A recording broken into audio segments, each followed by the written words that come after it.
इसलिए वह गरुड़ के भय से वहाँ रहने लगा था और अब भगवान श्री कृष्ण ने उसे निर्भय करके वहाँ से रमणक द्वीप में भेज दिया।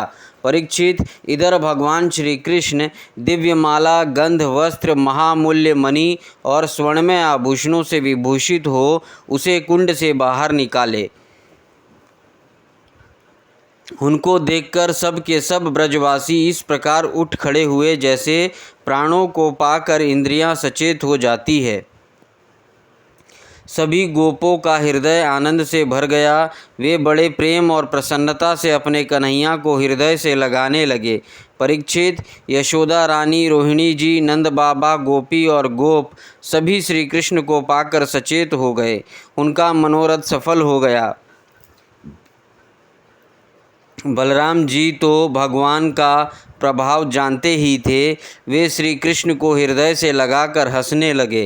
पर्वत, वृक्ष, गाय, बैल, बछड़े सब के सब आनंद मग्न हो गए।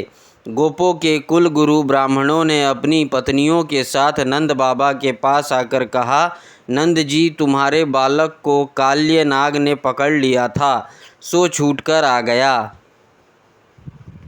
यह बड़े सौभाग्य की बात है। श्री कृष्ण के मृत्यु के मुख से लौट आने के उपलक्ष्य में तुम ब्राह्मणों को दान करो। परीक्षित, ब्राह्मणों की बात सुनकर नंद बाबा को बड़ी प्रसन्नता हुई। उन्होंने बहुत सा सोना और गौएं ब्राह्मणों को दान दी। परम सौभाग्यवती देवी यशोदा ने भी काल के गाल से बचे हुए अपने लाल को गोद में लेकर हृदय से चिपका लिया। उनकी आँखों से आनंद के आंसुओं की बूंदें बार बार टपक पड़ती थी। राजेंद्र, व्रजवासी और सब गोएं सब बहुत ही थक गए थे। ऊपर से भूख प्यास भी लग रही थी, इसलिए उस रात वे व्रज में नहीं गए, वहीं यमुना जी के तट पर सो गए। गर्मी के दिन थे, उधर का वन सूख गया था। आधी रात के समय उसमें आग लग गई। उस आग ने सोए हुए व्रजवासियों को चारों ओर से घेर लिया और वहां उन्हें जलाने लगी। आग की आंच लगने पर व्रजवासी घबराकर उठ खड़े हुए और लीला मनुष्य भगवान श्री कृष्ण की शरण में गए। उन्होंने कहा, प्यारे श्री कृष्ण, श्याम सुंदर, महाभाग्यवान बलराम, तुम दोनों का बल विक्रम अनंत है। देखो देखो, भयंकर आग तुम्हारे सगे संबंधियों, हम स्वजनों को जलाना ही चाहती है। तुम में सब सामर्थ्य है, हम तुम्हारे सहृद हैं, इसलिए इस प्रलय की अपार आग से हमें बचाओ। प्रभु, हम मृत्यु से नहीं डरते, परंतु तुम्हारे अकुतोभय चरण कमल छोड़ने में हमें असमर्थ हैं। भगवान अनंत हैं, वे अनंत शक्तियों को धारण करते हैं। उन जगदीश्वर भगवान श्री कृष्ण ने जब देखा कि मेरे स्वजन इस प्रकार व्याकुल हो रहे हैं, तब वे उस भयंकर आग को पी गए। 18वां अध्याय, प्रलंबासुर उद्धार। श्री सुखदेव जी कहते हैं, परीक्षित, अब आनंदित स्वजन संबंधियों से घिरे हुए एवं उनके मुख से अपनी कीर्ति का गान सुनते हुए श्री कृष्ण ने गोकुल मंडित गोष्ठ में प्रवेश किया। इस प्रकार अपनी योग माया से ग्वाल का सा वेश बनाकर राम और श्याम ब्रज में क्रीड़ा कर रहे थे। उन दिनों ग्रीष्म ऋतु थी। यह शरीरधारियों को बहुत प्रिय नहीं है, परंतु वृंदावन के स्वाभाविक गुणों से वहाँ वसंत की ही छटा छिटक रही थी। इसका कारण था वृंदावन में परम मधुर भगवान श्याम सुंदर श्री कृष्ण और बलराम जी जो निवास करते थे। झिंगुरों की तीखी झनकार झरनों के मधुर झरझर में छिप गई थी। उन झरनों से सदा सर्वदा बहुत ठंडी जल की फुहियाँ उड़ा करती थी, जिनसे वहाँ के वृक्षों की हरियाली देखते ही बनती थी। जिधर देखिए हरी हरी दूब से पृथ्वी हरी हरी हो रही थी। नदी, सरोवर एवं झरनों की लहरों का स्पर्श करके जो वायु चलती थी, उसमें लाल, पीले, नीले, तुरंत के खिले हुए, देर के खिले हुए, कहार, उत्पल आदि अनेकों प्रकार के कमलों का पराग मिला हुआ होता था। इस शीतल, मंद और सुगंध वायु के कारण वनवासियों को गर्मी का किसी प्रकार का कलेश नहीं सहना पड़ता था। ना दावा अग्नि का ताप लगता था और ना तो सूर्य का घाम ही। नदियों में अगाध जल भरा हुआ था। बड़ी बड़ी लहरें उनके तटों को चूम जाया करती थी। वे उनके पुलिनों से टकराती और उन्हें स्वच्छ बना जाती। उनके कारण आसपास की भूमि गीली बनी रहती और सूर्य की अत्यंत उग्र तथा तीखी किरणों भी वहाँ की पृथ्वी और हरी भरी घास को नहीं सुखा सकती थी। चारों ओर हरियाली छा रही थी। उस वन में वृक्षों की पात फूलों से लद रही थी। जहाँ देखिए वहीं से सुंदरता फूटी पड़ती थी। कहीं रंग बिरंगे पक्षी चहक रहे हैं तो कहीं तरह तरह के हरिण चौकड़ी भर रहे हैं। कहीं मोर कूक रहे हैं तो कहीं भौरे गुंजार कर रहे हैं। कहीं कोयल कुहक रही है तो कहीं सारस अलग ही अपना आलाप छेड़े हुए हैं। ऐसा सुंदर वन देखकर श्याम सुंदर श्री कृष्ण और गौर सुंदर बलराम जी ने उसमें विहार करने की इच्छा की। आगे आगे गायें चली, पीछे पीछे ग्वाल बाल और बीच में अपने बड़े भाई के साथ बांसुरी बजाते हुए श्री कृष्ण। राम श्याम और ग्वाल बालों ने नव पल्लवों, मोर पंख के गुच्छे, सुंदर सुंदर पुष्पों के हार और गेरुआ आदि रंगीन धातुओं से अपने को भांति भांति से सजा लिया। फिर कोई आनंद में मग्न होकर नाचने लगा तो कोई ताल ठोककर कुश्ती लड़ने लगा और किसी किसी ने राग अलापना शुरू कर दिया। जिस समय श्री कृष्ण नाचने लगते उस समय कुछ ग्वालबाल गाने लगते और कुछ बांसुरी तथा सिंगी बजाने लगते। कुछ हथेली से ही ताल देते तो कुछ वाह वाह करने लगते। परीक्षित उस समय नट जैसी अपनी नायक की प्रशंसा करते हैं, वैसे ही देवता लोग ग्वाल बालों का रूप धारण करके वहां आते और गोप जाति में जन्म लेकर छिपे हुए बलराम और श्री कृष्ण की स्तुति करने लगते। घुंघराली अलका वाले श्याम और बलराम कभी एक दूसरे का हाथ पकड़कर कुम्हार के चाक की तरह चक्कर काटते, घूमती पेरती खेलते, कभी एक दूसरे से अधिक फांद जाने की इच्छा से कूदते, कुड़ी डाकते, कभी कहीं होड़ लगाकर ढेले फेंकते तो कभी ताल ठोक ठोक कर रस्साकसी करते। एक दल दूसरे दल के विपरीत रस्सी पकड़कर खींचता और कभी कहीं एक दूसरे से कुश्ती लड़ते लड़ाते इस प्रकार तरह तरह के खेल खेलते। कहीं कहीं जब दूसरे ग्वाल बाल नाचने लगते तो श्री कृष्ण और बलराम जी गाते हुए बांसुरी, सिंगी आदि बजाते और महाराज कभी कभी वे वाह वाह कहकर उनकी प्रशंसा भी करने लगते। कभी एक दूसरे पर बेल, जायफल और आंवले के फल हाथ में लेकर फेंकते, कभी एक दूसरे की आंखें बंद करके छिप जाते और वह पीछे से ढूंढता, इस प्रकार आंख मिचौनी खेलते। कभी एक दूसरे को छूने के लिए बहुत दूर दूर तक दौड़ते रहते और कभी पशु पक्षियों की चेष्टाओं का अनुकरण करते। कहीं मेढकों की तरह पुदक पुदक कर चलते तो कभी मुंह बनाकर एक दूसरे की हंसी उड़ाते। कहीं रस्सियों से वृक्षों पर झूला डालकर झूलते तो कभी दो बालकों को खड़ा कराकर उसकी बाहों के बल पर ही लटकने लगते। कभी किसी राजा की नकल करने लगते। इस प्रकार राम और श्याम वृंदावन की नदी, पर्वत, घाटी, कुंज, वन और सरोवर में वे सभी खेल खेलते जो साधारण बच्चे संसार में खेला करते हैं। एक दिन जब बलराम और श्री कृष्ण ग्वाल बालों के साथ उस वन में गायें चरा रहे थे, तब ग्वाल के वेश में प्रलंब नामक एक असुर आया। उसकी इच्छा थी कि मैं श्री कृष्ण और बलराम को हर ले जाऊं। भगवान श्री कृष्ण सर्वज्ञ हैं, वे उसे देखते ही पहचान गए। फिर भी उन्होंने उसका मित्रता का प्रस्ताव स्वीकार कर लिया। वे मन ही मन यह सोच रहे थे किस युक्ति से इसका वध करना चाहिए। ग्वाल बालों में सबसे बड़े खिलाड़ी, खेलों के आचार्य श्री कृष्ण ही थे।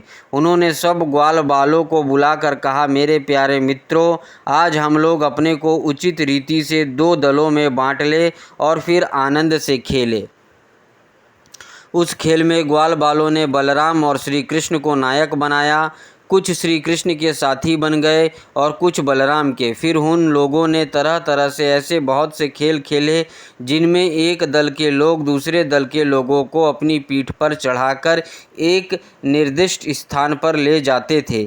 जीतने वाला दल चढ़ता था और हारने वाला दल ढोता था। इस प्रकार एक दूसरे की पीठ पर चढ़ते चढ़ाते श्री कृष्ण आदि ग्वाल बाल गायें चराते हुए भांडिर नामक वट के पास पहुँच गए। परीक्षित, एक बार बलराम जी के दल वाले श्रीदामा, वृषभ आदि ग्वाल बालों ने खेल में बाजी मार ली।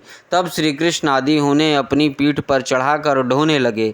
हारे हुए श्री कृष्ण ने श्रीदामा को अपनी पीठ पर चढ़ाया, भद्रसेन ने वृषभ को और प्रलंब ने बलराम जी को। दानव पुड़व प्रलंब ने देखा कि श्री कृष्ण तो बड़े बलवान हैं, उन्हें मैं नहीं हरा सकूंगा, अतः वह उन्हीं के पक्ष में हो गया और बलराम जी को लेकर फुर्ती से भाग चला और पीठ पर से उतारने के लिए जो स्थान नियत था उससे आगे निकल गया। बलराम जी बड़े भारी पर्वत के समान बोझ वाले थे, उनको लेकर प्रलंबासुर दूर तक ना जा सका। उसकी चाल रुक गई। तब उसने अपना स्वाभाविक दैत्य रूप धारण कर लिया। उसके काले शरीर पर सोने के गहने चमक रहे थे और गौर सुंदर बलराम जी को धारण करने के कारण उसकी ऐसी शोभा हो रही थी मानो बिजली से युक्त काला बादल चंद्रमा को धारण किए हुए हो। उसकी आंखें आग की तरह धधक रही थी और दाढ़ें भौहों तक पहुंची हुई भयावनी थी। उसके लाल लाल बाल इस तरह बिखर रहे थे मानो आग की लपेटें उठ रही हो। उसके हाथ और पांवों में कड़े, सिर पर मुकुट और कानों में कुंडल थे। उनकी कांति से वह बड़ा अद्भुत लग रहा था। उस भयानक दैत्यों को बड़े वेग से आकाश में जाते देख पहले तो बलराम जी कुछ घबरा से गए, परंतु दूसरे ही क्षण में अपने स्वरूप की याद आते ही उनका भय जाता रहा। बलराम जी ने देखा कि जैसे चोर किसी का धन चुराकर ले जाए, वैसे ही यह शत्रु मुझे चुराकर आकाश मार्ग से लिए जा रहा है। उस समय जैसे इंद्र ने पर्वत पर वज्र चलाया था, वैसे ही उन्होंने क्रोध करके उसके सिर पर एक घूसा कसकर जमाया। घूसा लगना था कि उसका सिर चूर चूर हो गया। वह मुंह से खून उगलने लगा, चेतना जाती रही और बड़ा भयंकर शब्द करता हुआ इंद्र के द्वारा वज्र से मारे हुए पर्वत के समान वह उसी समय प्राणहीन होकर पृथ्वी पर गिर पड़ा। बलराम जी परम बलशाली थे। जब ग्वाल बालों ने देखा कि उन्होंने प्रलंबासुर को मार डाला, तब उनके आश्चर्य की सीमा ना रही। वे बार बार वाह वाह करने लगे। ग्वाल बालों का चित्त प्रेम से विहल हो गया। वे उनके लिए शुभ कामनाओं की वर्षा करने लगे और मानो मर कर लौटे आए हो, इस भाव से आलिंगन करके प्रशंसा करने लगे। वस्तुतः बलराम जी इसके योग्य ही थे। प्रलंबासुर मूर्तिमान पाप था, उसकी मृत्यु से देवता को बड़ा सुख मिला। वे बलराम जी पर फूल बरसाने लगे और बहुत अच्छा किया, बहुत अच्छा किया, इस प्रकार कहकर उनकी प्रशंसा करने लगे। 19वां अध्याय गौओं और गोपों का दावा नल से बचाना। श्री सुखदेव जी कहते हैं, परीक्षित,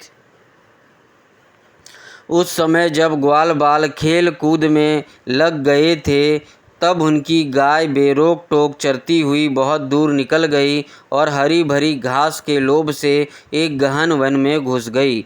उनकी बकरियां, गाय और भैंस एक वन से दूसरे वन में होती हुई आगे बढ़ गई तथा गर्मी के ताप से व्याकुल हो गई।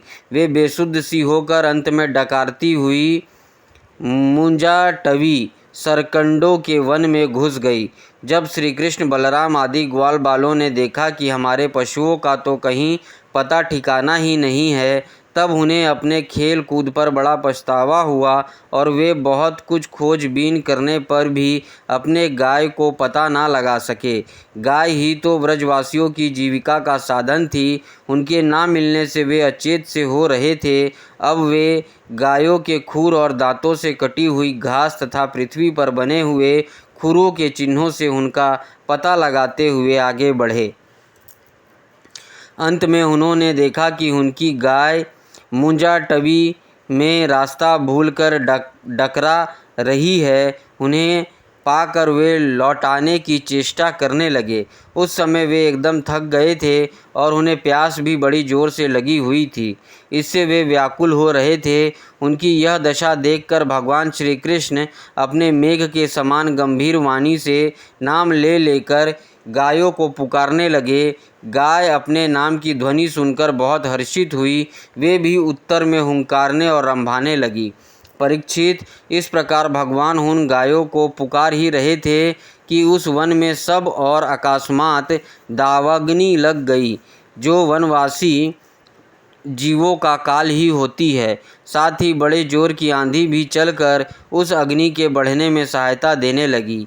इससे सब और फैली हुई वह प्रचंड अग्नि अपनी भयंकर लपटों से समस्त चराचर जीवों को भस्मसात करने लगी। जब ग्वालों और गायों ने देखा कि दावानल चारों ओर से हमारा ही ओर बढ़ते आ रहा है, तब वे अत्यंत भयभीत हो गए और मृत्यु के भय से डरे हुए जीव जिस प्रकार भगवान की शरण में जाते हैं, वैसे ही वे श्री कृष्ण और बलराम जी के शरणापात्र होकर उन्हें पुकारते हुए बोले, महावीर श्री कृष्ण, प्यारे श्री कृष्ण, परम बलशाली बलराम, हम तुम्हारे शरणागत हैं। देखो, इस समय हम दावानल से जलना ही चाहते हैं, तुम दोनों हमें इससे बचाओ।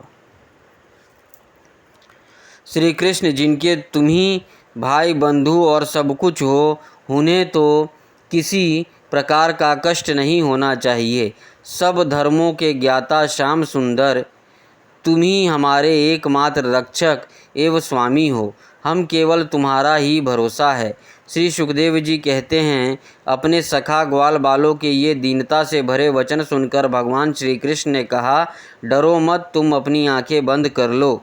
भगवान की आज्ञा सुनकर उन ग्वाल बालों ने कहा, बहुत अच्छा, और अपनी आंखें मूंद ली। तब योगेश्वर भगवान श्री कृष्ण ने उस भयंकर आग को अपने मुंह से पी लिया और इस प्रकार उन्हें उस घोर संकट से छुड़ा दिया। इसके बाद जब ग्वाल बालों ने अपनी अपनी आंखें खोलकर देखा, तब अपने को भांडिर वट के पास पाया। इस प्रकार अपने आप को और गायों को दावानल से बचा देख वे ग्वालबाल बहुत ही विस्मित हुए।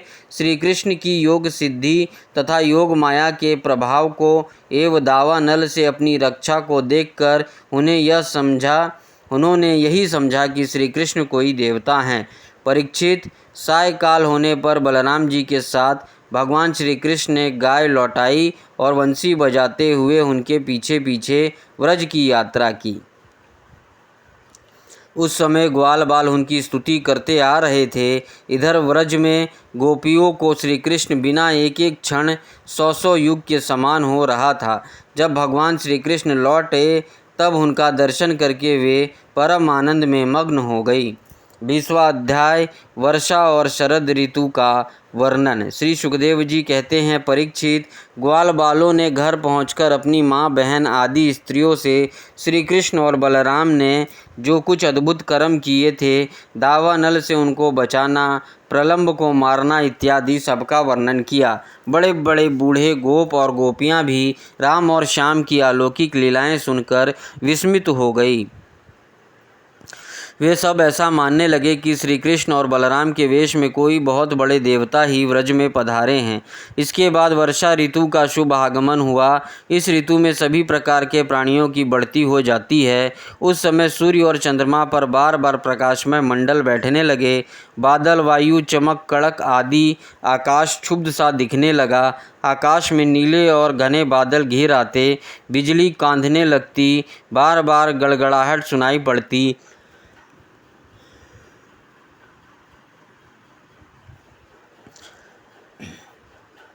सूर्य, चंद्रमा, तारे ढके रहते। इससे आकाश की ऐसी शोभा होती जैसे ब्रह्म स्वरूप होने पर भी गुणों से ढक जाने पर जीव की होती है। सूर्य ने राजा की तरह पृथ्वी रूप प्रजा से 8 महीने तक जल का कर ग्रहण किया था। अब समय आने पर वे अपनी किरण करों से फिर उसे बांटने लगे। जैसे दयालु पुरुष जब देखते हैं कि प्रजा बहुत पीड़ित हो रही है, तब वे दया परवश होकर अपने जीवन प्राण तक निछावर कर देते हैं, वैसे ही बिजली की चमक से शोभामान घनघोर बादल तेज हवा की प्रेरणा से प्राणियों के कल्याण के लिए अपने जीवन स्वरूप जल को बरसाने लगे। जेठ आषाढ़ की गर्मी से पृथ्वी सूख गई थी। 8 वर्षा के जल से सींचकर वह फिर हरी भरी हो गई। जैसे साकाम भाव से तपस्या करते समय पहले तो शरीर दुर्बल हो जाता है, परंतु जब उसका फल मिलता है तब हष्ट-पुष्ट हो जाता है। वर्षा के सायकाल में बादलों से घना अंधेरा छा जाने पर ग्रह और तारों का प्रकाश तो नहीं दिखलाई पड़ता, परंतु जुगनू चमकने लगते हैं। जैसे कलयुग में पाप की प्रबलता हो जाने से पाखंड मतों का प्रचार हो जाता है और वैदिक संप्रदाय लुप्त हो जाते हैं। जो मेढक पहले चुपचाप सो रहे थे, अब वे बादलों की गरज सुनकर टर टर करने लगे। जैसे नित्य नियम से निर्वृत्त होने पर गुरु के आदेश अनुसार ब्रह्मचारी लोग वेद पाठ करने लगते हैं। छोटी छोटी नदियाँ जो जेठ आषाढ़ में बिल्कुल सूखने को आ गई थी, वे अब उमड़ घुमड़ कर अपने घेरे से बाहर बहने लगी। जैसे अजितेंद्रिय पुरुष के शरीर और धन संपत्तियों का कुमार्ग में उपयोग होने लगता है। पृथ्वी पर कहीं कहीं हरी भरी घास की हरियाली थी, तो कहीं कहीं वीर बहुटियों की लालिमा और कहीं कहीं बरसाती छत्तों सफ़ेद कुकुर मुत्तों के कारण वह सफ़ेद मालूम देती थी। इस प्रकार उसकी ऐसी शोभा हो रही थी मानो किसी राजा की रंग बिरंगी सेना हो। सब खेत अनाजों से भरे पूरे लहलहा रहे थे। उन्हें देखकर किसान तो मारे आनंद के फूले ना समाते थे, परंतु सब कुछ प्रारब्ध के अधीन है, यह बात ना जानने वाले धनियों के चित्त में बड़ी जलन हो रही थी कि अब हमें इन अपने पंजे में कैसे रख सकेंगे।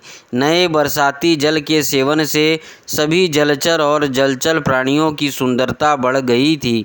जैसे भगवान की सेवा करने से बाहर और भीतर के दोनों ही रूप सुघड़ हो जाते हैं, वर्षा ऋतु में हवा के झोंकों से समुद्र एक तो यूं ही उत्ताल तरंगों से युक्त हो रहा था, अब नदियों के संयोग से वह और भी क्षुब्ध हो उठा। ठीक वैसे ही जैसे वासना युक्त योगी का चित्त विषयों का संपर्क होने पर कामनाओं की उभार से भर जाता है। मूसलधार वर्षा की चोट खाते रहने पर भी पर्वतों को कोई व्यथा नहीं होती थी। जैसे दुखों की भरमार होने पर भी उन पुरुषों को किसी प्रकार की व्यथा नहीं होती, जिन्होंने अपना चित्त भगवान को ही समर्पित कर रखा था। जो मार्ग कभी साफ नहीं किए जाते थे, वे घास से ढक गए और उनको पहचानना कठिन हो गया। जैसे जब द्विजाति वेदों का अभ्यास नहीं करते, तब काल क्रम से वे उन्हें भूल जाते हैं। यद्यपि बादल बड़े बड़े लोक उपकारी हैं, फिर भी बिजलियां उनमें स्थिर नहीं रहती। ठीक वैसे ही जैसे चपल अनुराग वाली कामनी स्त्रियां गुणी पुरुषों के पास भी स्थिर भाव से नहीं रहती। आकाश मेघों के गर्जन तर्जन से भर रहा था, उसमें निर्गुण बिना डोरी के इंद्रधनुष की वैसी ही शोभा हुई जैसे सत्य रज आदि गुणों के क्षोभ से होने वाले विश्व के बछेड़े में निर्गुण ब्रह्मा की। यद्यपि चंद्रमा की उज्ज्वल चांदनी से बादलों का पता चलता था, फिर भी उन बादलों ने ही चंद्रमा को ढककर शोभाहीन ही बना दिया था। ठीक वैसे ही जैसे पुरुष के आभास से आभासित होने वाला अहंकार ही उसे ढककर प्रकाशित नहीं होने देता। बादलों के शुभ आगमन से मोरों का रोम रोम खिल रहा था। वे अपनी कुहक और नृत्यों के द्वारा आनंद उत्सव मना रहे थे। ठीक वैसे ही जैसे गृहस्थी के जंजाल में फंसे हुए लोग, जो अधिकतर तीनों तापों से जलते और घबराते रहते हैं, भगवान के भक्तों के शुभ आगमन से आनंद मग्न हो जाते हैं। जो वृक्ष जेठ आषाढ़ में सूख गए थे, वे अब अपनी जड़ों से जल पीकर पत्ते फूल और डालियों से खूब सज धज गए। जैसे साकाम भाव से तपस्या करने वाले पहले तो दुर्बल हो जाते हैं, परंतु कामना पूरी होने पर मोटे तगड़े हो जाते हैं। परीक्षित, तालाबों के तट कीट कांटे, कीचड़ और जल के बहकावे कारण प्रायः अशांत ही रहते, परंतु सारस एक क्षण के लिए भी उन्हें नहीं छोड़ते थे। जैसे अशुद्ध हृदय वाले विषयी पुरुष काम धंधों की झंझट से कभी छुटकारा नहीं पाते, फिर भी घरों में ही पड़े रहते हैं। वर्षा ऋतु में इंद्र की प्रेरणा से मूसलाधार वर्षा होती है। इससे नदियों के बांध और खेतों की मेड़े टूट फूट जाती है। जैसे कलयुग में पाखंडियों के तरह तरह के मिथ्या मतवादों से वैदिक मार्ग की मर्यादा ढीली पड़ जाती है। वायु की प्रेरणा से घने बादल प्राणियों के लिए अमृतमय जल की वर्षा करने लगते हैं। जैसे ब्राह्मणों की प्रेरणा से धनी लोग समय समय पर दान के द्वारा प्रजा की अभिलाषाएं पूर्ण करते हैं। वर्षा ऋतु में वृंदावन इस प्रकार शोभामान और पके हुए खजूर तथा जामुनों से भर रहा था। उसी वन में विहार करने के लिए श्याम और बलराम ने ग्वाल बाल और गायों के साथ प्रवेश किया। गायों अपने थनों को भारी भार के कारण बहुत ही धीरे धीरे चल रही थी। जब भगवान श्री कृष्ण उनका नाम लेकर पुकारते, तब वे प्रेम परवश होकर जल्दी जल्दी दौड़ने लगती। उस समय उनके थनों से दूध की धारा गिरती जाती थी। भगवान ने देखा कि वनवासी भील और भिलनियाँ आनंदमग्न हैं। वृक्षों की पत्तियाँ मधुधारा उड़ेल रही है। पर्वतों से झरझर करते हुए झरने झर रहे हैं। उनकी आवाज़ बड़ी सुरीली जान पड़ती है और साथ ही वर्षा होने पर छिपने के लिए बहुत सी गुफाएं भी हैं। जब वर्षा होने लगती तब श्री कृष्ण कभी किसी वृक्ष की गोद में या खोंडर में छिपते, कभी कभी किसी गुफा में ही जा बैठते और कभी कंद मूल फल खाकर ग्वाल बालों के साथ खेलते रहते। कभी जल के पास ही किसी चट्टान पर बैठ जाते और बलराम जी तथा ग्वाल बालों के साथ मिलकर घर से लाया हुआ दही भात दाल शाक आदि खाते। वहीं वर्षा ऋतु में बैल बछड़े और थनों के भारी भार से थकी हुई गाय थोड़ी ही देर में भरपेट घास चर लेती और हरी हरी घास पर बैठकर ही आंखें मूंद कर जुगाली करती रहती। वर्षा ऋतु की सुंदरता अपार थी। वहाँ सभी प्राणियों का सुख पहुँचा रही थी। इसमें संदेह नहीं कि वह ऋतु गाय बैल बछड़े सब के सब भगवान की लीला के ही विलास थे। फिर भी उन्हें देखकर भगवान बहुत प्रसन्न होते और बार बार उनकी प्रशंसा करते। इस प्रकार श्याम और बलराम बड़े आनंद से व्रज में निवास कर रहे थे।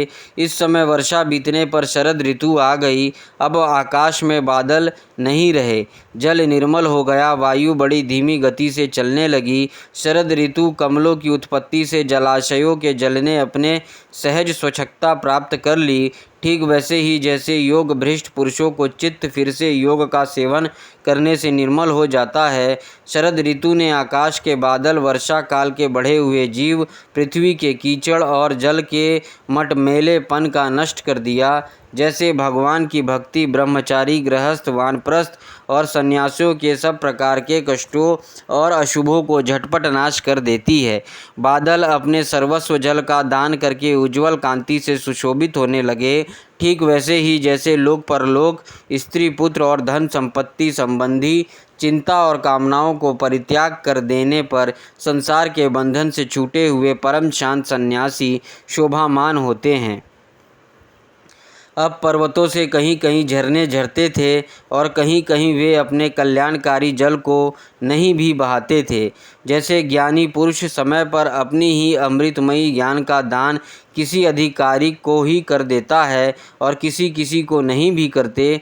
छोटे छोटे गड्ढों में भरे हुए जल के जलचर यह नहीं जानते कि इस गड्ढे का जल दिन पर दिन सूखता जा रहा है। जैसे कुटुंब के भरण पोषण में भूले हुए मूढ़ यह नहीं जानते कि हमारी आयु क्षण क्षण क्षीण हो रही है। थोड़े जल में रहने वाले प्राणियों को शरतकालीन सूर्य की प्रखर किरणों से बड़ी पीड़ा होने लगी। जैसे अपने इंद्रियों के वश में रहने वाले कृपण एवं दरिद्र कुटुंबों को तरह तरह के ताप सताते ही रहते हैं। पृथ्वी धीरे धीरे अपना कीचड़ छोड़ने लगी और घास पात धीरे धीरे अपनी कचाई छोड़ने लगे। ठीक वैसे ही जैसे विवेक संपन्न साधक धीरे धीरे शरीर आदि अनात्मन पदार्थों से यह मैं हूँ और यह मेरा है, यह अहंता और ममता छोड़ देते हैं।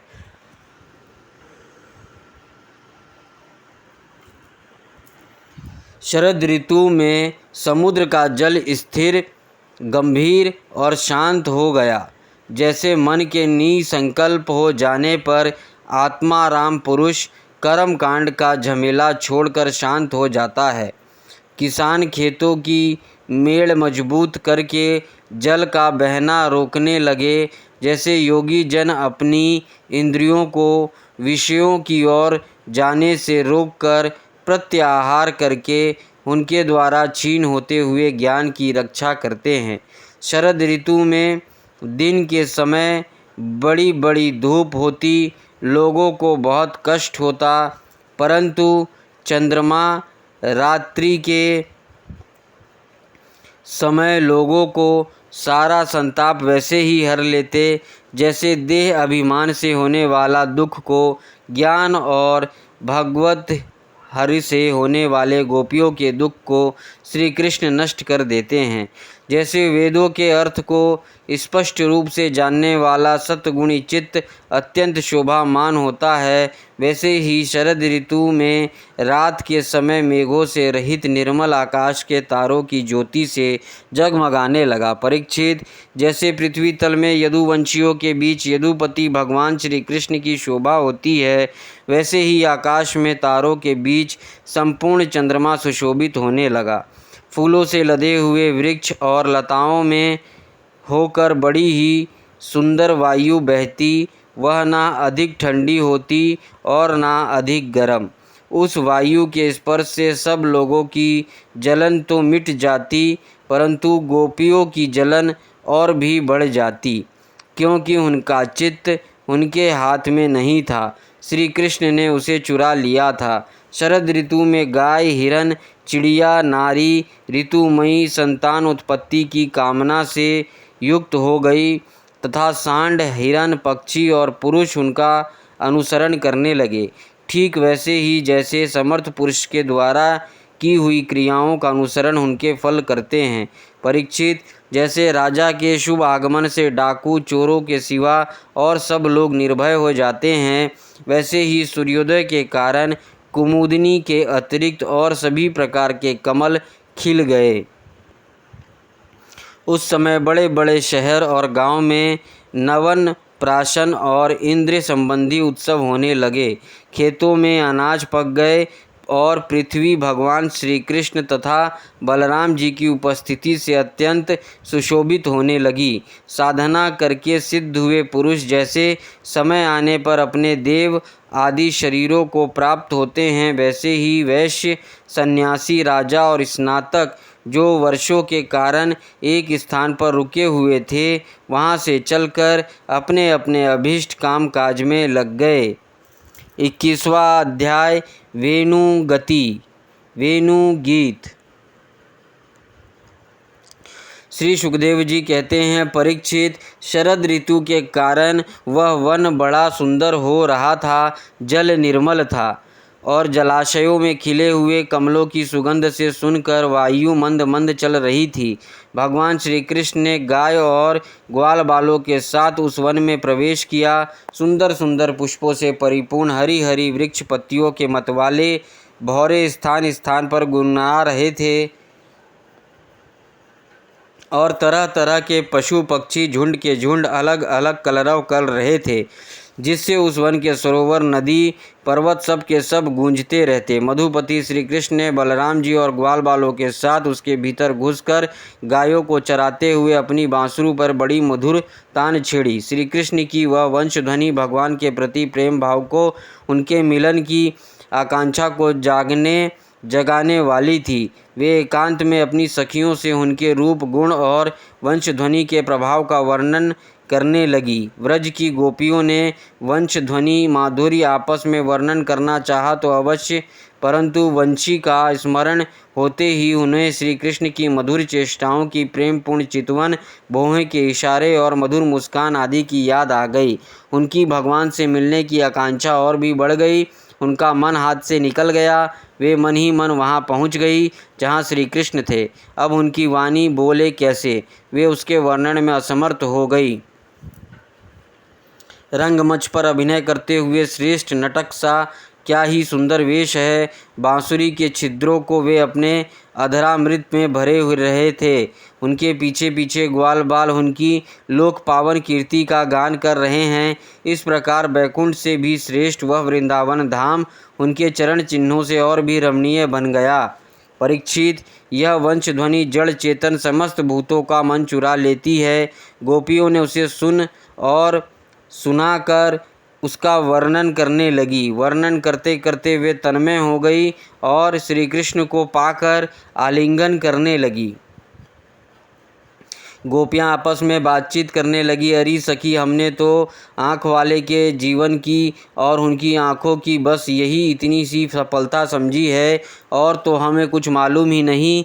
वह कौन सा लाभ है? वह यही है कि जब श्याम सुंदर श्री कृष्ण और गौर सुंदर बलराम ग्वाल बालों के साथ गायों को हाँक कर वन में ले जा रहे हो या लौट कर व्रज में ला रहे हो, उन्होंने अपने अधरों पर मुरली धर रखी हो और प्रेम भरी तिरछी चितवन से हमारी ओर देख रहे हो, उस समय हम उनकी मुख माधुरी का पान करती हैं। अरे सखी, जब वे आम की नई कोपले, मोरों के पंख, फूलों के गुच्छे, रंग बिरंगे कमल और कुमुद की मालाएं धारण कर लेते हैं, श्री कृष्ण के सावरे शरीर पर पीतांबर और बलराम के गोरे शरीर पर नीलांबर फहराने लगता है, तब उनका वेश बड़ा ही विचित्र बन जाता है। ग्वाल बालों के गोष्ठी में वे दोनों बीचों बीच बैठ जाते हैं और मधुर संगीत की तान छोड़ देते हैं। मेरी प्यारी सखी, उस समय ऐसा जान पड़ता है मानो दो चतुर नट रंगमंच पर अभिनय कर रहे हैं। मैं क्या बताऊं कि उस समय उनकी कितनी शोभा होती है। अरे गोपियों, यह वेणु पुरुष जाति का होने पर भी पूर्व जन्म में ना जाने ऐसा कौन सा साधन भजन कर चुका है कि हम गोपियों की अपनी संपत्ति दामोदर के अधरों की सुधा स्वयं ही इस प्रकार पिए जा रहा है कि हम लोगों को लिए थोड़ा सा भी रस शेष नहीं रहेगा। इस वेणु को अपने रस से सींचने वाली हृदयनियाँ आज कमलों के मिस रोमांचित हो रही हैं। अपने वंश में भगवत प्रेमी संतानों को देखकर श्रेष्ठ पुरुषों के समान वृक्ष भी इसके साथ अपना संबंध जोड़कर आँखों से आनंद आंसू बहा रहे हैं। अरे सखी, यह वृंदावन बैकुंठ लोक तक पृथ्वी की कीर्ति का विस्तार कर रहा है, क्योंकि यशोदा नंदन श्री कृष्ण के चरण कमलों के चिन्हों से यह चिन्हित हो रहा है। सखी, श्री कृष्ण अपनी मुनि जनमोहिनी मुरली बजाते हैं, तब मोर मतवाले होकर उसकी ताल पर नाचने लगते हैं। तब देखकर पर्वत की चोटियों पर विचरने वाले सभी पशु पक्षी चुपचाप शांत होकर खड़े रह जाते हैं। अरे सखी, जब प्राण वल्लभ श्री कृष्ण विचित्र वेश धारण करके बांसुरी बजाते हैं, तब मूढ़ बुद्धि वाले ये हिरनियाँ भी वंशी के तान सुनकर अपने पति कृष्णसार मृगों के साथ नंद नंदन के पास चली आती हैं और अपने प्रेम भरी भरी आँखें उन्हें निहारने लगती हैं।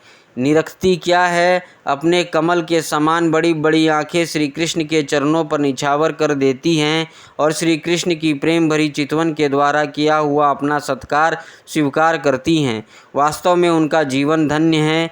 वृंदावन की गोपी होने पर भी इस प्रकार उन पर अपने को निछावर नहीं कर पाती। हमारे घर वाले कुढ़ने लगते हैं। कितनी विडंबना है। अरे सखी, हिरणों की तो बात ही क्या, स्वर्ग की देवियां जब युवतियों को आनंदित करने वाले सौंदर्य और शील के खजाने श्री कृष्ण को देखती हैं और बांसुरी पर उनके द्वारा गाया हुआ मधुर संगीत सुनती हैं, तब उनके चित्र विचित्र आलाप सुनकर वे विमान पर ही सुध-बुध खो बैठती हैं, मूर्छित हो जाती हैं। यह कैसे मालूम हुआ सखी? सुनो तो, जब उनके हृदय में श्री कृष्ण से मिलने की तीव्र आकांक्षा जग जाती है, तब वे अपना धीरज खो बैठती हैं, बेहोश हो जाती हैं। उन्हें इस बात का भी पता नहीं चलता कि उनकी चोटियों में गुथे हुए फूल पृथ्वी पर गिर रहे हैं। यहाँ तक कि उन्हें अपनी साड़ी का भी पता नहीं रहता, वह कमर से खिसककर जमीन पर गिर जाती हैं। अरे सखी, तुम देवियों की बात क्या कह रही हो? इन गायों को नहीं देखती? जब हमारे कृष्ण प्यारे अपने मुख से बांसुरी में स्वर भरते हैं और गायें उनके मधुर संगीत सुनती हैं, तब ये अपने दोनों कानों के दोनों संभाले लेती हैं, खड़े कर लेती हैं और मानो उनसे अमृत पी रही हों, इस प्रकार उस संगीत का रस लेने लगती हैं। ऐसा क्या होता है सखी, अपने नेत्रों के द्वार से श्याम सुंदर को हृदय में ले जाकर वे उन्हें वहीं विराजमान कर देती हैं और मन ही मन उनका आलिंगन करती हैं। देखती नहीं हो, उनकी नेत्रों से आनंद के आंसू छलकने लगते हैं और उनके बछड़ों को तो दशा ही निराली हो जाती है। यद्यपि गायों के थनों से अपने आप दूध झरता रहता है, वे जब दूध पीते पीते अचानक ही वंशध्वनि सुनते हैं, तब मुंह में लिया हुआ दूध का घूंट ना उगल पाते हैं और ना निगल पाते हैं। उनके हृदय में भी होता है भगवान का संस्पर्श और नेत्रों में छलकते होते हैं आनंद के आंसू। वे ज्यों के त्यों ठिठक रहे जाते हैं। अरे सखी, गाय और बछड़े तो हमारे घर की वस्तु हैं, उनकी बात तो जाने ही दो। वृंदावन के पक्षियों को तुम नहीं देखती हो, उन्हें पक्षी कहना ही भूल है। सच पूछो तो उनमें से अधिकांश बड़े बड़े ऋषि मुनि हैं। वे वृंदावन के सुंदर सुंदर वृक्षों की नई और मनोहल कपोल वाली डालियों पर चुपचाप बैठ जाते हैं और आंखें बंद नहीं करते। निर्निमेष नयनों से श्री कृष्ण की रूप माधुरी तथा प्यार भरी चितवन देख देख कर निहाल होते रहते हैं तथा कानों से अन्य सब प्रकार के शब्दों को छोड़कर केवल उन्हीं की मोहिनी वाणी और वंशी का त्रिभुवन मोहन संगीत सुनते रहते हैं। मेरी प्यारी सखी, उनका जीवन कितना धन्य है। अरे सखी, देवता गायों को और पक्षियों की बात क्या करती हो। इनमें जो भंवर दिख रहे हैं, उनसे इनके हृदय में श्याम सुंदर से मिलने की तीव्र आकांक्षा का पता चलता है। उसकी वेग से ही तो इनका प्रवाह रुक गया है। इन्होंने भी प्रेम स्वरूप श्री कृष्ण की वंशी ध्वनि सुन ली है। देखो देखो, ये अपनी तरंगों के हाथों से उनके चरण पकड़कर कमलों के फूलों का उपहार चढ़ा रही हैं और उनका आलिंगन कर रही हैं, मानो उनके चरणों पर अपना हृदय ही निछावर कर रही हो। अरे सखी, ये नदियाँ तो हमारी पृथ्वी की, हमारे वृंदावन की वस्तुएं हैं। तनिक इन बादलों को भी देखो। जब वे देखते हैं कि व्रज राजकुमार श्री कृष्ण और बलराम जी ग्वाल बालों के साथ धूप में गाय चरा रहे हैं और साथ साथ बांसुरी भी बजाते जा रहे हैं, तब उनके हृदय में प्रेम उमड़ आता है। अब उनके ऊपर मंडराने वाले और श्याम घने अपने सखा घनश्याम के ऊपर अपने शरीर को ही छाता बनाकर तान देते हैं। इतना ही नहीं सखी, वे जब उन पर नन्ही नन्ही फुहियों की वर्षा करने लगते हैं, तब ऐसा जान पड़ता है कि वे उनके ऊपर सुंदर सुंदर श्वेत कुसुम चढ़ा रहे हैं। नहीं सखी, उनके बहाने वे तो अपना जीवन ही निछावर कर देते हैं। अरे भट्टू, हम तो वृंदावन की इन भीलनियों को ही धन्य और कृतकृत्य मानती हैं। ऐसा क्यों सखी? इसलिए कि इनके हृदय में बड़ा प्रेम है।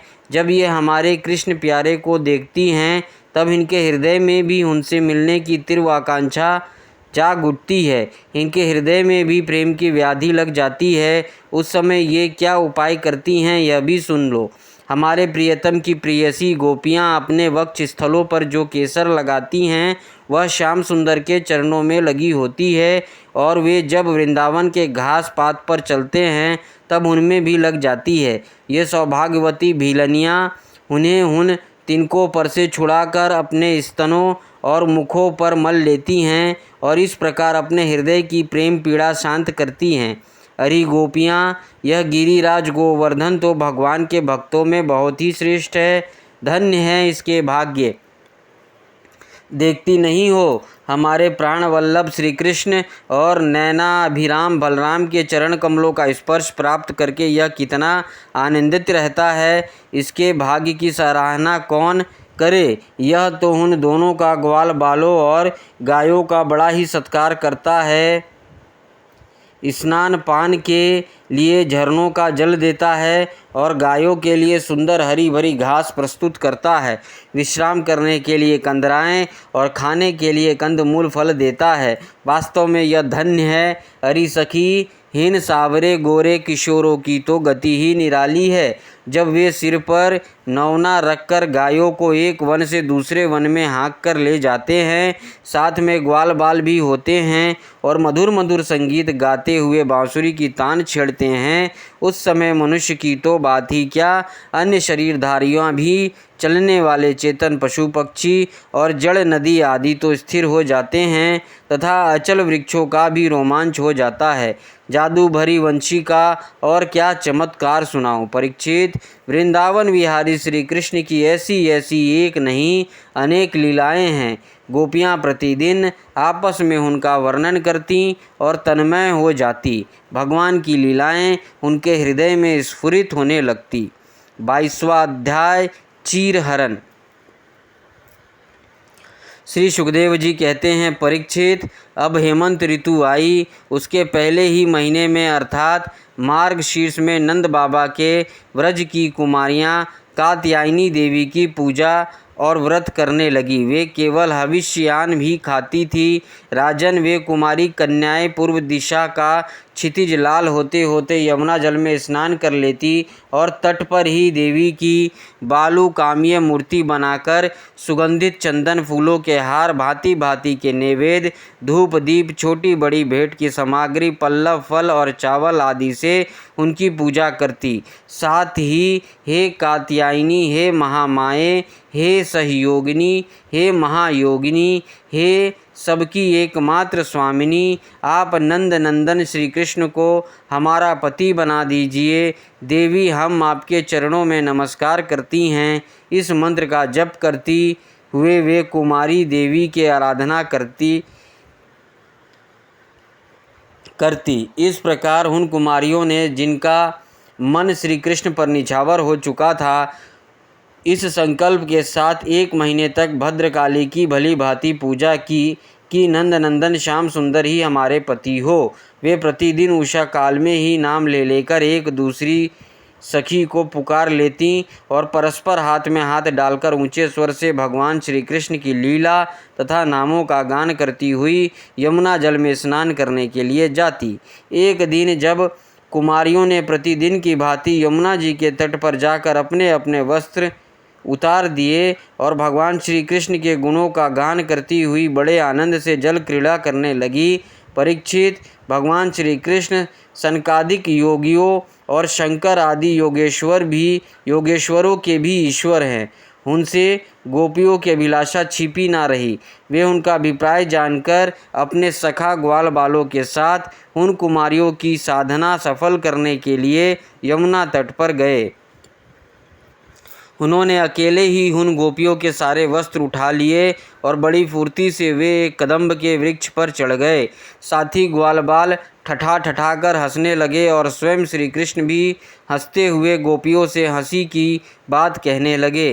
अरे कुमारियों, तुम यहाँ आकर इच्छा हो तो अपने अपने वस्त्र ले जाओ। मैं तुम लोगों से सच सच कहता हूँ, हंसी बिल्कुल नहीं करता। तुम लोग व्रत करते करते दुबली हो गई हो। ये मेरे सखा ग्वालबाल जानते हैं कि मैंने कभी कोई झूठी बात नहीं कही है।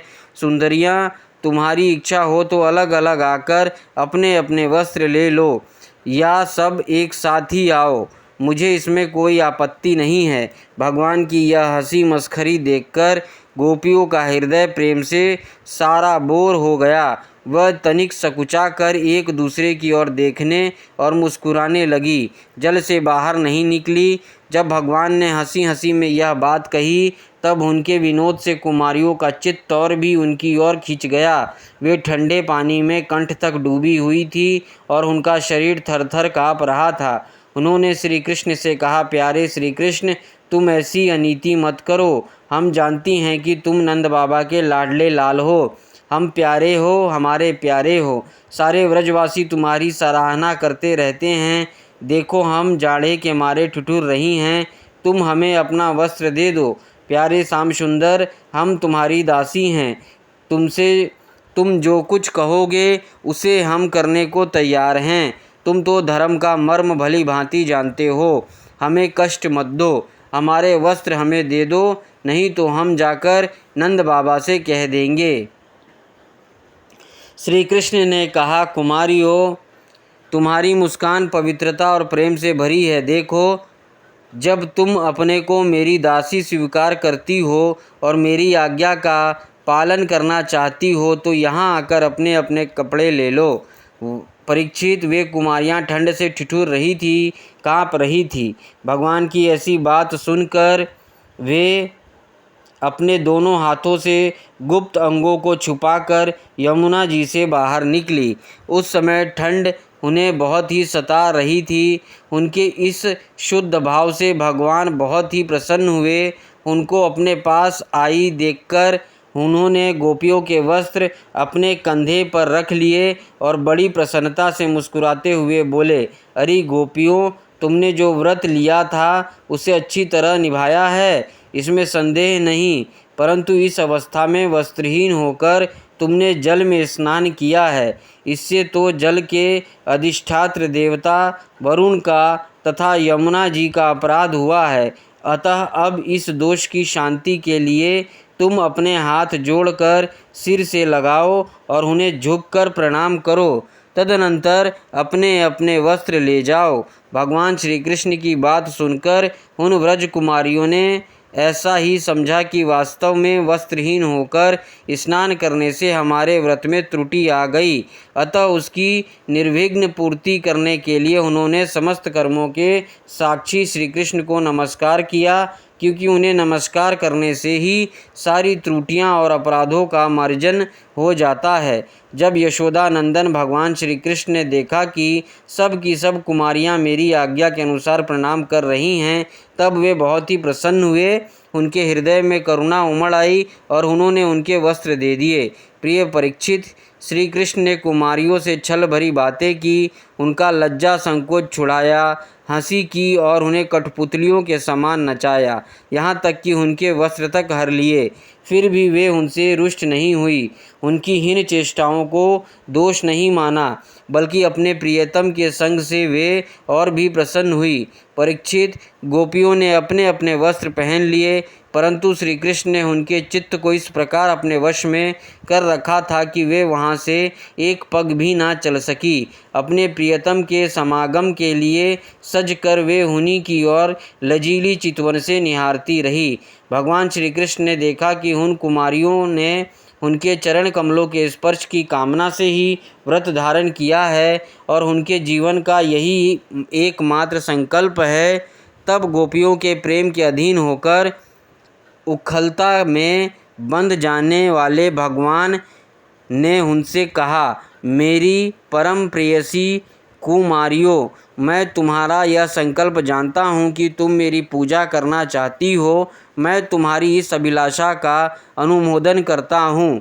तुम्हारा यह संकल्प सत्य होगा, तुम मेरी पूजा कर सकोगी। जिन्होंने अपना मन और प्राण मुझे समर्पित कर रखा है, उनकी कामनाएं उन्हें सांसारिक भोगों की ओर ले जाने में समर्थ नहीं होती।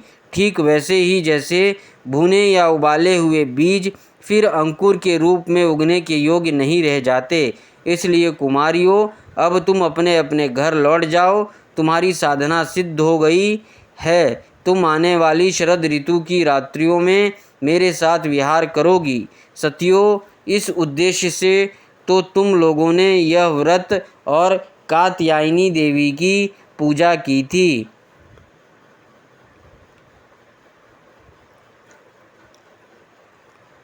ओम नमो भगवते वासुदेवाय नमः। श्री सुखदेव जी कहते हैं, परीक्षित, भगवान की यह आज्ञा देकर वे कुमारियाँ भगवान श्री कृष्ण के चरण कमलों का ध्यान करती हुई जाने की इच्छा ना होने पर भी बड़े कष्ट से व्रज में गई। अब उनकी सारी कामनाएं पूर्ण हो चुकी थी। प्रिय परीक्षित, एक दिन भगवान श्री कृष्ण बलराम जी और ग्वाल बालों के साथ गाय चराते हुए वृंदावन से बहुत दूर निकल गए। ग्रीष्म ऋतु थी। सूर्य की किरणें बहुत ही प्रखर हो रही थी, परंतु घने घने वृक्ष की भगवान श्री कृष्ण के वृक्षों की छाया करते देख स्तोत्र कृष्ण अंश श्रीदामा सुबल अर्जुन विशाल आदि ग्वाल बालों का संबोधन करके कहा, मेरे प्यारे मित्रों, देखो ये वृक्ष कितना भाग्यवान है। इनका सारा जीवन केवल दूसरों की भलाई करने के लिए ही है। ये स्वयं तो हवा के झोंके, वर्षा, धूप और पाला सब कुछ सहते हैं, परंतु हम लोगों की उनसे रक्षा करते हैं। मैं कहता हूँ कि इन्हीं का जीवन सबसे श्रेष्ठ है, क्योंकि इनके द्वारा सब प्राणियों का सहारा मिलता है, उनका जीवन निर्वाह होता है। जैसे किसी सज्जन पुरुष के घर में कोई याचक खाली हाथ नहीं लौटता, वैसे ही इन वृक्षों से भी सभी को कुछ ना कुछ मिल ही जाता है। ये अपने पत्ते, फल, फूल, छाया, जड़, छाल, लकड़ी, गंध, गोद, राख, कोयला, अंकुर और कोपलों से भी लोगों की कामना पूर्ण करते हैं। मेरे प्यारे मित्रों, संसार में प्राणी तो बहुत हैं, परंतु उनके जीवन की सफलता इतने में ही है कि जहाँ तक हो सके अपने धन से, विवेक, विचार से, वाणी से और प्राणों से भी ऐसे ही कर्म किया जाए जिनसे दूसरों की भलाई हो। परीक्षित, दोनों ओर के वृक्ष नई नई कोपलों, गुच्छों, फल फूलों और पत्तों से लद रहे थे। उनकी डालियां पृथ्वी तक झुकी हुई थी। इस प्रकार भाषण करते हुए भगवान श्री कृष्ण उन्हीं के बीच से यमुना तट पर निकल आए। राजन, यमुना जी का जल बड़ा ही मधुर, शीतल और स्वच्छ था। उन लोगों ने पहले गायों को पिलाया और इसके बाद स्वयं भी जी भरकर स्वाद जल का पान किया। परीक्षित, जिस समय वे यमुना जी की तट पर हरे भरे उपवन में बड़ी स्वतंत्रता से अपनी गायें चरा रहे थे, उसी समय कुछ भूखे ग्वालों ने भगवान श्री कृष्ण और बलराम जी के पास आकर यह बात कही। 23वां अध्याय, यज्ञ पत्नियों पर कृपा। ग्वाल बालों ने कहा, नयना अभिराम बलराम, तुम बड़े पराक्रमी हो, हमारे चितचोर श्याम सुंदर, तुमने बड़े बड़े दुष्टों को संहार किया है। उन्हीं दुष्टों के समान यह भूख भी हमें सता रही है, अतः तुम दोनों इसे भी बुझाने का कोई उपाय करो।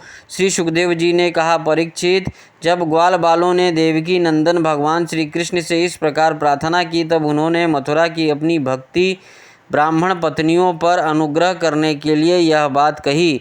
मेरे प्यारे मित्रों, यहाँ से थोड़ी ही दूर में वेदवादी ब्राह्मण स्वर्ग की कामना से अंगिरस नाम का यज्ञ कर रहे हैं। तुम उनकी यज्ञशाला में जाओ। ग्वाल बालों, मेरे भेजने से वहाँ जाकर तुम लोग मेरे बड़े भाई भगवान श्री बलराम जी का और मेरा नाम लेकर कुछ थोड़ा सा भात भोजन की सामग्री मांग लाओ। जब भगवान ने ऐसी आज्ञा दी, तब ग्वाल बाल उन ब्राह्मणों की यज्ञशाला में गए और उनसे भगवान की आज्ञा के अनुसार ही अन्न मांगा। पहले उन्होंने पृथ्वी पर गिरकर दंडवत प्रणाम किया और फिर हाथ जोड़कर कहा, पृथ्वी के मूर्तिमान देवता ब्राह्मणों, आपका कल्याण हो। आपसे निवेदन है कि हम ब्रज के ग्वाले हैं। भगवान श्री कृष्ण और बलराम की आज्ञा से हम आपके पास आए हैं। आप हमारी बात सुने। भगवान बलराम और श्री कृष्ण गाय चराते हुए यहाँ से थोड़ी ही दूर पर आए हुए हैं। उन्हें इस समय भूख लगी है और वे चाहते हैं कि आप लोग उन्हें थोड़ा सा भात दे दें। ब्राह्मणों, आप धर्म का मर्म जानते हैं। यदि आपकी श्रद्धा हो तो उन भोजनार्थियों के लिए कुछ भात दे दीजिए। सज्जनों, जिस यज्ञ दीक्षा में पशु बलि होती है, उसमें और सौत्रामणि यज्ञ में दीक्षित पुरुष का अन्न नहीं खाना चाहिए। इनके अतिरिक्त और किसी भी समय किसी भी यज्ञ में दीक्षित पुरुष का भी अन्न खाने में कोई दोष नहीं है। परीक्षित, इस प्रकार भगवान के अन्न मांगने की बात सुनकर भी उन ब्राह्मणों ने उस पर कोई ध्यान नहीं दिया। वे चाहते थे कि स्वर्ग आदि तुच्छ फल और उनके लिए बड़े बड़े कर्मों में उलझे हुए थे। सच पूछो तो वे ब्राह्मण ज्ञान की दृष्टि से थे बालक ही, परंतु अपने को बड़ा ज्ञानवृद्ध मानते थे। परीक्षित, देश काल, अनेक प्रकार की सामग्रियाँ, भिन्न भिन्न कर्मों में विनियुक्त मंत्र, अनुष्ठान की पद्धति, ऋतुवज ब्राह्मण आदि, यज्ञ कराने वाले अग्नि देवता, यजमान, यज्ञ और धर्म, इन सब रूपों में एकमात्र भगवान ही प्रकट हो रहे हैं।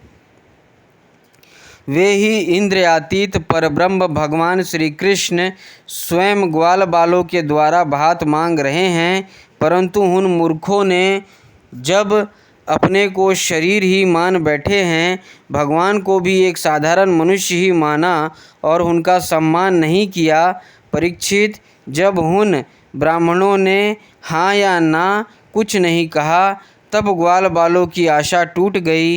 वे लौट आए और वहाँ की सब बातें उन्हें श्री कृष्ण और बलराम से कह दी। उनकी बात सुनकर सारे जगत के स्वामी भगवान श्री कृष्ण हंसने लगे। उन्होंने ग्वाल बालों को समझाया कि संसार में असफलता तो बार बार होती ही है, उससे निराश नहीं होना चाहिए। बार बार प्रयत्न करते रहने से सफलता मिल ही जाती है। फिर उनसे कहा, मेरे प्यारे ग्वाल बालों, इस प्रकार इस बार तुम लोग उनकी पत्नियों के पास जाओ और उनसे कहो कि राम और श्याम यहाँ आए हैं। तुम जितना चाहोगे उतना भोजन वे तुम्हें देंगी।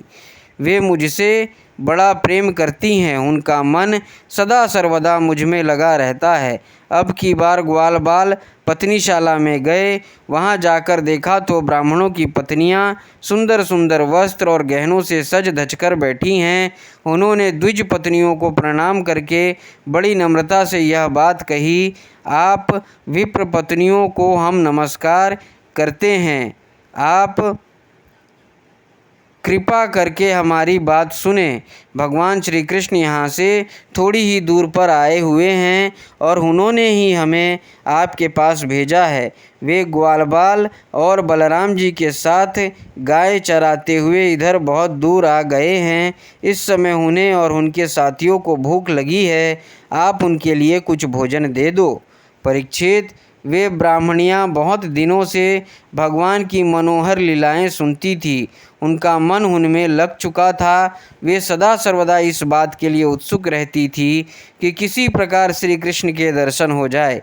श्री कृष्ण के आने की बात सुनते ही वे उतावली हो गईं। उन्होंने बर्तनों में अत्यंत स्वादिष्ट और हितकर भक्ष्य भोजन, लेहा और चौ से चारों प्रकार की भोजन सामग्री ले ली तथा भाई बंधु पति पुत्रों के रोकते रहने पर भी अपने प्रियतम भगवान श्री कृष्ण के पास जाने के लिए घर से निकल पड़ी।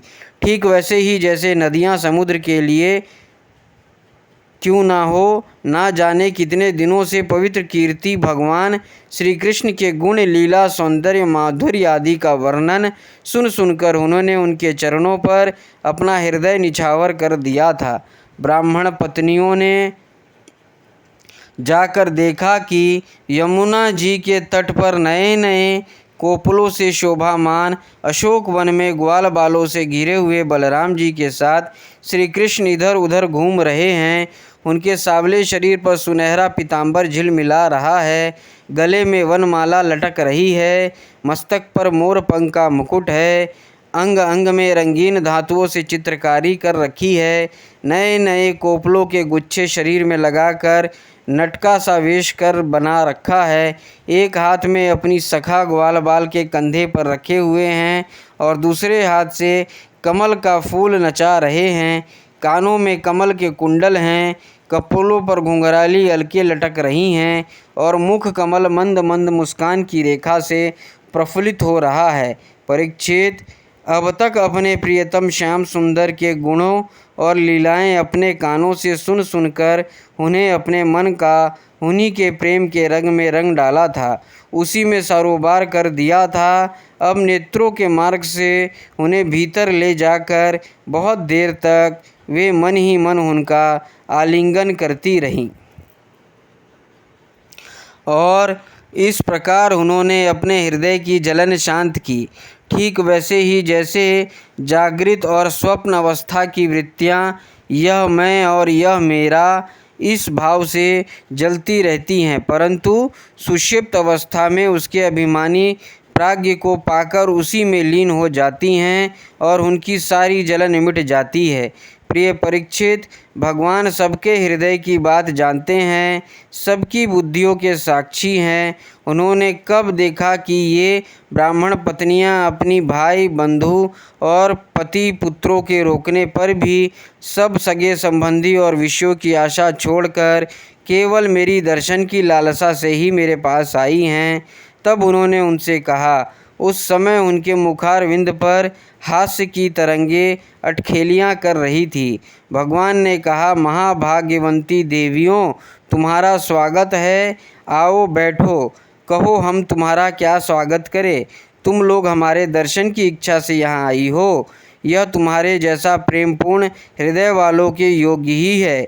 इसमें संदेह नहीं कि संसार में अपनी सच्ची भलाई को समझने वाला जितने भी बुद्धिमान पुरुष हैं, वे अपने प्रियतम के समान ही मुझसे प्रेम करते हैं और ऐसा प्रेम करते हैं जिससे किसी प्रकार की कामना नहीं रहती, जिसमें किसी प्रकार का व्यवधान, संकोच, छिपाव, द्विविधा या द्वैत नहीं होता। प्राण, बुद्धि, मन, शरीर, स्वजन, स्त्री, पुत्र, धन आदि संसार की सभी वस्तुएं जिसके लिए और जिसकी सनिधि में प्रिय लगती हैं, उस आत्मा से, पर आत्मा से मुझ श्री कृष्ण से बढ़कर और कौन प्यारा हो सकता है। इसलिए तुम्हारा आना उचित है ही। मैं तुम्हारे प्रेम का अभिनंदन करता हूँ, परंतु अब तुम लोग मेरा दर्शन कर चुकी हो, अब अपनी यज्ञशाला में लौट जाओ। तुम्हारे पति ब्राह्मण गृहस्थ हैं, वे तुम्हारा साथ मिलकर ही अपना यज्ञ पूर्ण कर सकेंगे। ब्राह्मण पत्नियों ने कहा, अंतर्यामी श्याम सुंदर, आपकी यह बात निष्ठुरता से पूर्ण है। आपको ऐसी बात नहीं कहनी चाहिए। श्रुतियाँ कहती हैं कि जो एक बार भगवान को प्राप्त हो जाता है, उसे फिर संसार में नहीं लौटना पड़ता। आप अपनी यह वेदवाणी सत्य कीजिए। हम अपने समस्त सगे संबंधियों की आज्ञा का उल्लंघन करके आपके चरणों में इसलिए आई हैं कि आपके चरणों से गिरी हुई तुलसी की माला अपने केशों में धारण करें। स्वामी, अब हमारे पति, पुत्र, माता पिता, भाई बंधु, स्वजन संबंधी हमें स्वीकार नहीं करेंगे, फिर दूसरों की तो बात ही क्या है। वीर शिरोमणि, अब हम आपके चरणों में आ पड़ी हैं। हमें और किसी का सहारा नहीं है, इसलिए अब हमें दूसरों की शरण में ना जाना पड़े, ऐसी अवस्था कीजिए। भगवान श्री कृष्ण ने कहा, देवियों, तुम्हारे पति, पुत्र, माता पिता, भाई बंधु कोई भी तुम्हारा तिरस्कार नहीं करेंगे। उनकी तो बात ही क्या, सारा संसार तुम्हारा सम्मान करेगा। इसका कारण है, अब तुम मेरी हो गई हो, मुझसे युक्त हो गई हो। देखो ना, ये देवता मेरे बात का अनुमोदन कर रहे हैं। देवियों, इस संसार